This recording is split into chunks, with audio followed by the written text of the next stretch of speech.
이 세상의 대부분의 삶은 관계라 그렇게 이야기할 수 있습니다.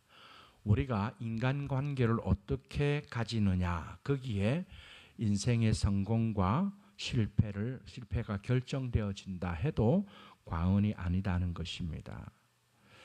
여러분 그렇지 않습니까? 어디를 가도 사람과의 관계를 가지고 살아갑니다. 그래서 그 관계를 어떻게 가지느냐 거기에 따라서 그 사람이 어떤 삶을 살게 되느냐 그렇게 이야기해도 틀리지 않는다는 것입니다. 오늘 본문 말씀은 여러 측면에서 볼 수 있겠지만 제가 보는 관점 또 우리 복 있는 사람에서 이야기하는 그런 관점에서 사람들과 어떤 관계를 가지고 어떤 교제를 나누면서 그렇게 살아가야 하는가 하는 부분에 대해서 말씀해 주시고 있습니다. 이렇게 복 있는 사람에서 나누기도 하고 저도 동의가 되는데 하나는 피해야 될 사람, 이 잠언이 말하고 있는 것처럼 어리석은 사람, 미련한 사람 우리가 가까이에서 유익이 그렇게 없습니다. 물론 그를 변화시키는 것은 참 좋죠. 여러분 우리가 이 세상에서 살아가는 성도들의 삶이 첫째는 도피적인 삶을 사는 것도 성경적이지 않습니다. 또 하나는 그 속에 들어가서 너무 세상에 동화되는 것도 믿는 성도로서 살아가는 삶의 방식이 아닙니다. 그럼 어떻게 해야 됩니까? 우리는 세상 속에 들어가서 마치 누룩이 가루 서말을 부풀리는 것처럼 그 속에서 영향력을 행사해서 그들을 변혁시켜 가는 것. 이것이 우리 그리스도인들, 교회가 이 세상 속에서 해야 되는 부분입니다. 여러분 그런 측면에서 오늘 잠언의 말씀을 보면 먼저 피해야 할 사람이 어떤 사람인가 하는 부분에 대해서 이야기하고 있고 또 가까이 해야 될 사람은 어떤 사람인가 하는 부분에서 이야기합니다. 이거 중요합니다. 우리가 피할 것은 잘 피하는 것이 좋습니다. 그리고 우리에게 유익이 되는 사람과 좋은 관계를 가지고 살아가는 것 이거 참 중요합니다. 그러나 더 중요한 것은 내가 그 서로의 관계 속에서 어떤 사람이 되어서 그래도 조금이라도 내가 그런 사람이 됨으로 말미암아 특별히 믿는 성도잖아요. 그래서 어떤 영향력을 끼치느냐 어떤 면에서 이것이 더 중요하다 하는 것을 우리는 꼭 기억해야 합니다. 저도 그런 어떤 마음을 가지고 있어서 살아왔고 제가 청년부 사역을 조금 오래 했기 때문에 이 청년 형제 자매들은 요사이는 결혼 안 하려고 하는 사람이 많지만 그때는 어떻게 하면 좋은 배우자를 만날 것인가. 그래서 어떤 지도자는 배우자를 놓고 기도하는데 10가지 기도 제목을 작성하라 해서 그래서 이런 나는 배우자를 하나님 주십시오. 이런 배우를 주십시오. 막 이렇게 기도하는 것들이 있더라고요. 어디 세미나 가보니까 또 그렇게 이야기해요. 그래서 내가 청년들에게 그렇게 이야기했어요. 어떤 배우자를 내가 만나서 결혼할 것인가는 나에 대한 어떤 배우자가 어떤 배우자를 우리가 해야 될 것인가 하는 기도 제목보다도 더 중요한 것은 내가 어떤 배우자가 되느냐 하는 것이 더 중요하다. 그러면 하나님께서 나는 그렇게 믿는다 했어요. 내가 요 정도의 신앙 인격과 삶의 수준이 되지 않는다면 요 정도로 붙여주실 것이고 내가 이 정도로 신앙이 다듬어지고 자라고 신앙 인격을 가지면 거기에 걸맞는 사람을 붙여줄 것이다. 나는 믿는다. 그렇게 제가 청년들을 지도했던 적이 있습니다. 여러분 우리는 상대방이 어떤 사람이어야 되고 어떤 나에게 관계를 가지고 방식으로 사느냐 여기에 우리가 신경 쓰는 것도 필요하겠지만 우리가 이런 말씀을 살피면서 더 중요한 것은 내가 어떤 사람이 되어서 어떤 관계로 그 사람을 그래도 우리가 믿는 성도들로 그 관계를 이끌어갈 것인가 이것을 우리는 늘 고민하고 기도해야 합니다. 그런 관점에서 오늘 이 본문의 말씀을 우리가 살펴보는 것이 필요합니다. 먼저 첫 번째는 오늘 본문에서 피해야 할 사람에 대해서 말씀해 주고 있습니다. 먼저 16절 17절 말씀에 보면 우리가 읽으시면 아시겠죠? 보증을 서지 말라고 이야기합니다. 물론 오늘 본문에서는 보증을 서지 말라라는 말씀보다는 보증을 선다면 뭘 해야 된다고요? 그치? 그 보정을 선 자가 옷을 취하라 그렇게 말하죠. 그지? 보정 선자는 그의 몸을 볼모 잡을지니라 그렇게 이야기하고 있습니다. 그러니까 이 한 절만 가지고 보정을 서고 꼭 담보물을 챙겨야 된다 이렇게 성경을 해석하면 조금 잘못하는 것입니다. 왜냐하면 여러분 6장 1절 잠언에 11장 15절 17장 18절 말씀에 보면 거의 가능하면 보정을 서지 말라라고 이야기하고 있습니다. 그러니까 우리가 이렇게 성경을 좀 종합적으로 봐야 돼요. 오늘 이 16절 17절만 보면 잘못하면 점점 더 고리대금업자가 될 가능성이 있다고요. 그죠? 내가 보정을 서고 너의 담보물을 챙겨야 돼. 나는 담보 없이는 절대 보정 서지 않아. 뭐 이렇게 갈 수가 있습니다. 그러나 잠언에서만 이야기해도 가능하면 보정을 서지 말라라고 이야기합니다. 왜 그럼 오늘 16절 17절 이렇게 말하냐면 보정을 꼭 서야 한다면 담보물을 취해서 나중에 어려움이 없도록 하라라고 말씀하고 있습니다. 여러분 왜 그러냐면 우리가 사람은 믿는다 할지라도 돈이라는 것을 믿을 수가 없습니다. 여러분 그 사람이 잘못되었다고라기보다는 아무리 그것을 제 시간에 갚으려고 해도 안 돌아가는 거예요. 돈이 돌아가지 않아요.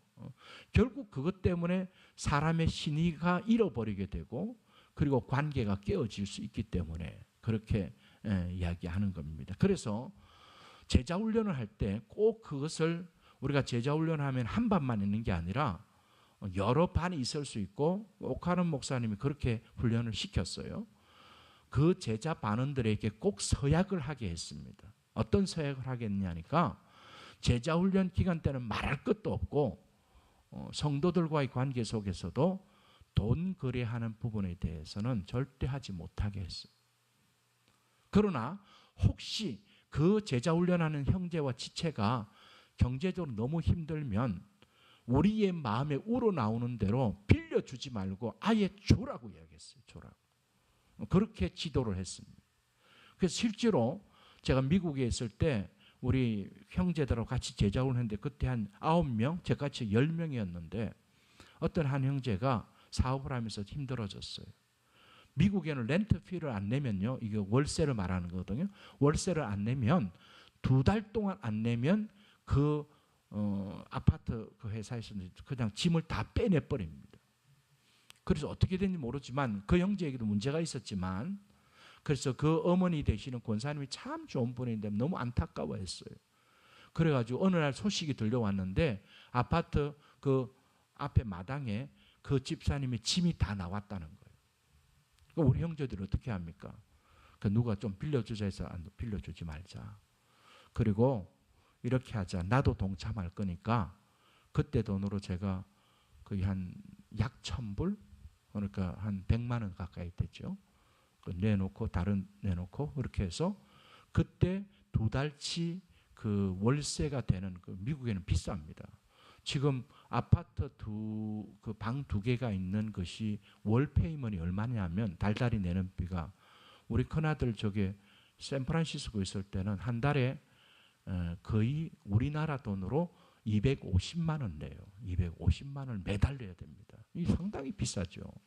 그러니까 미국 생활이 만만치 않다고요. 그래서 그 2달치에 대해서 그뿐만 아니라 조금 이렇게 막 추스린다고 우리 형제들이 그때 제법 한 10,000불, 1,000만 원 정도 되죠. 그것을 우리가 그냥 주자. 그래서 자기가 좀이라도 갚으면 우리는 땡큐, 고맙다. 그러고 안 갚아도 오케이, 괜찮아. 그렇게 했던 적이 있습니다. 여러분, 교회 안에서도요, 이 돈 거래 문제가 생기게 되면 우리의 신앙과 성도의 관계가 완전히 다 깨어져 버립니다. 제가 한 가지 더 에피소드를 이야기하면 부산의 호산나기 최영준 목사님이 교회에 부임했는데 한 2, 3년이 지나면서 한 3년, 4년 거기에 권사님들이 그 다락방이라 그러죠. 구역의 핵심 멤버들이었어요. 정말 열심히 핵심 멤버들이었어요. 그런데 언제 보니까 요새는 이제 이 다단계라고 하는 것들이 조금씩 사업이 바뀌어갑니다. 이 네트워크 사업으로 바뀌어가는 부분이 없잖아 있는데 그때만 해도 상당히 문제가 됐거든요. 그런데 그 부산 세종안교를 목회하면서 그 한 7사람, 그 중에 나중에는 2사람은 들었고 5사람 정도는 핵심 멤버들이었어요. 근데 목사님이 고민하다 단호하게 당신들 그거 하려면 권사직까지 내려놓고 구역장 다 그만둬라. 그래가지고 한 5번 정도에 대해서는 완전히 그 직을 다 박탈해버렸어요. 쉽지 않은 어떤 결정이었어요. 왜냐하면 당신이 그거 계속 하려면, 그러니까 목사의 말을 듣고 순종하려면 그대로 유지하지만 그렇지 않으면 권사와 다락방 순장을 다 박탈시켰어요. 상당히 서운했었어요. 왜냐하면 경제적인 문제가 달려있기 때문에. 그런데 나중에 2, 3년 지나고 난 다음에 그분들이 다 돌아와서 다시 충성스럽기를 했는데, 그때 오히려 그렇게 목사님이 해주신 것이 잘했다고 이야기할 그런, 제가 다 직접 제가 봤어요. 여러분, 그래서 성경의 가르침은 보증을 서는 것 정말 조심해야 합니다. 오히려 우리가 그 사람이 어렵고 힘들다면 내가 힘을 다해서 그 사람에게 그냥 주는 거예요. 주는 거예요. 빌려줘서 어떤 그 교회 안에 서로의 어떤 상호 돈 거래를 하기 시작하면 교회는 잘못하면 풍지박산이 나는 그런 일들이 있을 수 있다 하는 것입니다. 그래서 그렇게 하지 말라는 것이고요. 두 번째, 여러분 19절 말씀에 보면 여기 뭐라고 되어 있습니까? 두루 다니며 한담을 하는 자는 남의 비밀을 누설하나니 입술을 벌린 자를 사귀지 말라. 그지? 분명히 사귀지 말라라고 이야기하고 있습니다. 뭘 이야기합니까? 우리가 인간관계는 교우관계는 더더욱 그 사람과의 아름다운 덕을 가지고 교제해야 합니다. 여러분, 우리가 허물이 있으면 덮어줘야 되고 그 사람이 약점이 있으면 그 사람을 품어줘야 됩니다. 그래서 그 사람에게 감동이 되어서 그 사람의 변화가 있도록 해야 되는데, 여러분 남의 말하는 것들이 참 재밌거든요. 상당히 재밌어요. 여러분 해보시면 알겠지만 남의 말하는 거 되게 재밌다고요. 그런 여기 성경 분명히 말합니다. 두루 다니면서 한담이 뭡니까? 싸늘한 말을 하는 거예요. 싸늘한 말을 하는 거예요. 그리고 여기 말한 것처럼 자꾸 남의 비밀을 누설하는 것, 이것은 사귀지 말라. 그렇게 잠언 기자가 이야기합니다.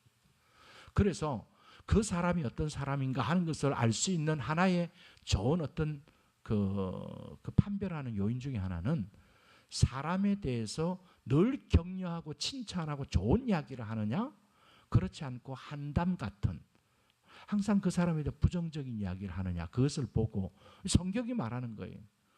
우리 한별교회는 그런 성도들이 없을 것이고 그런 사람은 가까이 하지 않는 거예요.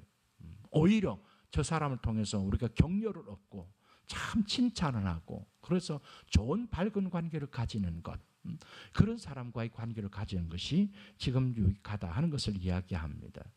세 번째는요, 부모님을 좋게 말하지 않는, 나쁘게 욕하는 것 절대 교제하지 말라고 말합니다. 제가 볼 때 기본이 안 된 거예요. 아무리 좋지 않는 부모라도 부모의 그 은혜는 우리가 알잖아요. 그죠? 하늘같이 높고, 그죠? 바다같이 넓다고 이야기하잖아요. 그죠? 그 결국 뭐예요? 배은망덕하는 거예요. 부모님을 잘못됐다고 이야기하는 사람과는 관계를 가지지 말라, 교제하지 말라라고 이야기하는 그런 어떤 이야기입니다. 그것은 은혜를 모르는 자이기 때문입니다. 그리고 여러분 21절에 보면 이렇게 되어 있죠. 처음 속히 잡은 산업, 21절 한번 보세요. 21절에 보면 처음에 속히 잡은 산업, 이게 뭔지 아세요? 이 말이 그 복 있는 사람에 대해서 잘 설명해 놨습니다. 일찍 유산을 받아서 편하게 살라고 하는 자. 여러분 왜 그 사람과는 그 교제를 멀리 해야 되냐면 그 사람은 노동의 가치를 모릅니다. 그러니까 우리가 성경이 말하는 땀 흘려서 수고해서, 그렇게 하나님께서 말했잖아요. 아담에게 네가 땀을 흘려야 내가 먹을 것이다. 그러니까 우리가 열심히 일하고 땀 흘리고 수고해서 우리가 벌어들이는 그 물질이 정말 귀중하다는 것을 알아요. 함부로 막 소비하지 않습니다. 그렇죠? 이것은 하나님께서 나에게 이 노동을 통하여 주셨고 하나님과 다른 사람을 위해서 참 귀하게 쓰여질 것을 원하는데, 그래서 너무 소비가 작고 이 헤프게 쓰는 것은 그렇게 좋지 않습니다. 그런데 여기 말한 것처럼 속히 잡은 일찍 유산을 물려받은 사람 고생을 모릅니다. 그것이 정말 귀중한 것인지 모릅니다. 여러분 특별히 여러분 지나면서 이런 방식을 통해서 일확천금을 얻으려고 하는 사람 절대 가까이 하지 마십시오. 그게는 그 사람의 본질 쪽에서 정말 땀 흘리며 수고하며 사는 것을 모릅니다. 한탕주의. 요새 그 얼마나 많습니까? 그렇지? 이런 부분들은 피하라고 이야기합니다. 그렇다면 중요한 것은 아까 말씀드린 것처럼 그 사람과의 관계 속에서 내가 어떤 사람이 되는 것이 중요한가? 여러분 우리가 좋지 못한 사람을 피하는 것도 한계가 있고요. 또 좋은 사람만 가려서 만나는 것도 좋은 것이 아닙니다. 그렇죠? 그래서 사람을 가리게 되잖아요. 그렇죠? 우리가 피할 사람 피하고 가까이 사람 가까이 하더라도 사람을 가려서는 안 되거든요. 그러려면 어떻게 됩니까? 다양한 사람들을 만나는데 아까 말씀드린 것처럼 내가 어떤 사람이 되어서 가능하면 그 피해야 될 사람도 우리가 세워주고 그리고 영향을 주어서 변화를 시켜가는 것, 이것이 우리 믿는 성도들의 인간관계에서 가장 중요한 것입니다. 여러분 저를 보세요. 우리가 성경이 말하는 대로 그런 사람은 너무 짝짝꿍이 되지 말라는 거예요. 때로는 그럼 거리를 두고 멀리하는 것도 필요합니다. 또 정말 영적인 것이나 우리의 인생 삶에서 유익된 사람을 가까이 하는 건 좋죠. 그러나 중요한 것은 우리가 어떻게 됩니까? 다양한 사람을 만났을 때 내가 그만한 영향력이 있는 사람이 되는 것이 중요합니다. 여러분 그런 영향력이 있는 사람이 되고 내가 그렇게 그 성숙해지고 다듬어지면 그 사람을 다룰 수 있거든. 그 궁극적인 목적은 뭡니까? 우리가 좋은 영향력을 계속 발휘해서 사람이 믿음으로 살아가는 그 삶의 어떤 능력을 나타내 보임으로 그 사람도 감동시켜서 변화시키는 것. 여러분 이거 아까 이야기한 것처럼 동화되는 것도 아니요 변혁시키는 것이 우리 그리스도인의 삶의 모습이다 하는 것을 우리는 기억해야 합니다. 첫 번째는 21절에 보면 이렇게 말하죠.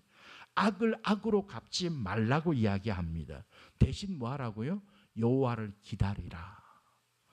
여러분 악을 악으로 갚으려고 하지 말고 여호와를 기다리라 하는 말은 그 악에 대해서 내가 어떻게 하겠다 하지 말고 로마서에 나온 것처럼 하나님께 맡기라는 거예요. 원수 갚는 것이 내게 있지 않고 하나님께 있다라고 분명히 로마서에서 이야기합니다. 그럼 우리는 어떻게 되냐? 그 악에 대하여 씁쓸하고 안 좋지만 하나님께 기도해야죠. 하나님의 주권을 인정합니다. 하나님께서 이 부분에 대해서 해주십시오. 여호와를 기다리는 겁니다. 그리고 하나님께 기도하며 그러면 뭐라고 되어 있습니까? 하나님이 너를 구원하시리라 라고 말씀합니다. 꼭 기억하세요. 로마서에 있는 말씀처럼 악을 악으로 갚지 말고 악을 뭐로 갚아라고요?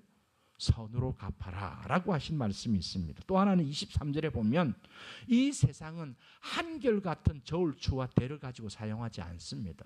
조금이나 살짝 속여서 이익을 챙기려고 합니다.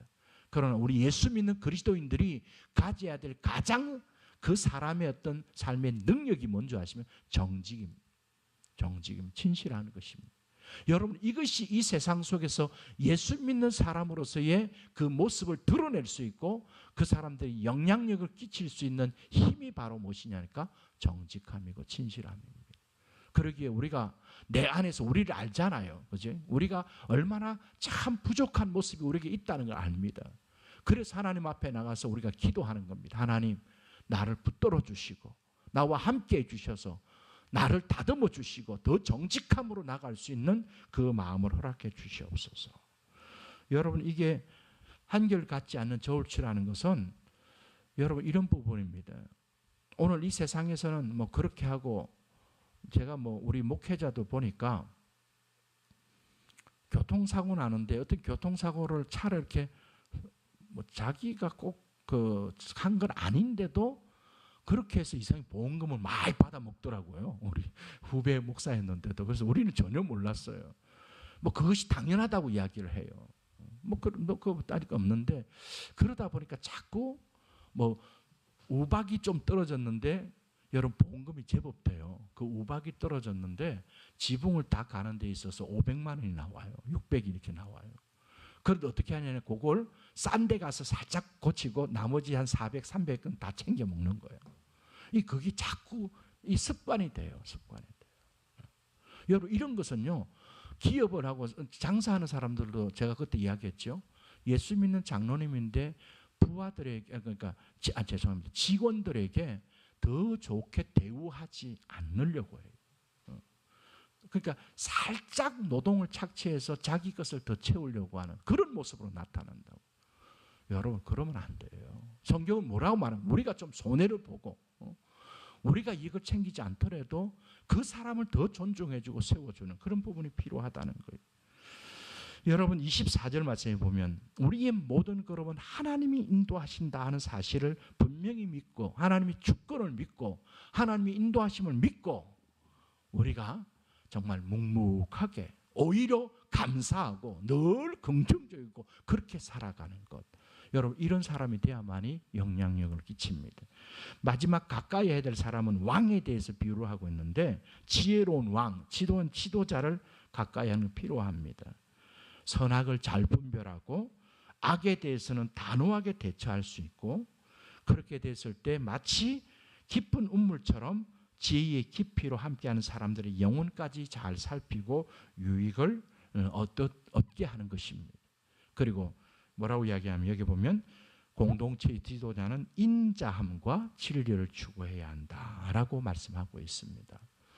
여러분 우리가 이런 말씀들을 살피면서 우리가 여러 가지 말씀들을 우리가 다 생각해 볼 수는 없지만 그러나 나에게 필요한 말씀, 오늘 나에게 주시는 말씀, 그 말씀을 하나님의 말씀에 근거해서 오늘날 이 세상 사람들이 추구하는 세상의 가치관이 아니라 오늘날 얼마나 살아가는 삶의 방식이 다양합니까? 그죠?